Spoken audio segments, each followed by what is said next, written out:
अतीत का प्रभाव जब तक मस्तिष्क पर छाया रहता है नष्ट का कारण ही बनता है, जिसका एकमात्र समाधान यही है कि शीघ्र से अतिशीघ्र अतीत से उभरकर वर्तमान को स्वीकारना होता है।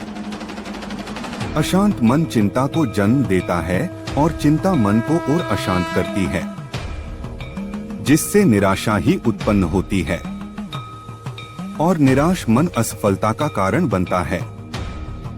आत्मविश्वास अच्छा होता है, लेकिन जब वही आत्मविश्वास व्यक्ति के अहंकार में परिवर्तित हो जाता है, वही आत्मविश्वास व्यक्ति को निर्बल बना देता है। प्रत्येक यात्रा वह बड़ी हो या छोटी, अवश्य ही कोई ना कोई फल देती ही है।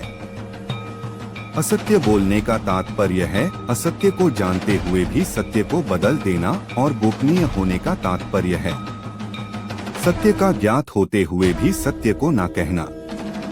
ज्ञान को अपने तक सीमित रखना ज्ञान का अपमान है, और ज्ञान का अपमान केवल अहंकारी ही कर सकता है।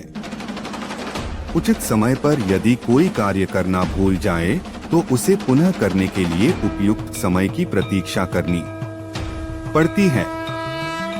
जिस प्रकार सुख की अनुभूति के लिए दुख का आभास अनिवार्य है, उसी प्रकार साहस की अनुभूति के लिए भय का सामना भी अनिवार्य है।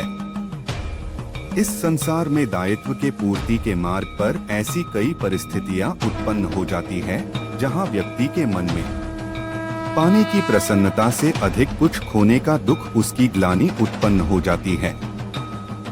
जो सदैव अपनी आत्मरक्षा हेतु चिंतित रहते हैं, जिनके प्रत्येक कर्म के पीछे सर्वोच्च पद को प्राप्त करने की प्रतिष्ठा की मंशा हो, वो किसी और की रक्षा करने योग्य हो ही नहीं सकता। एक महासागर में एक छोटी सी नौका तब तक नहीं डूब सकती जब तक महासागर का जल उसमें भर नहीं जाता।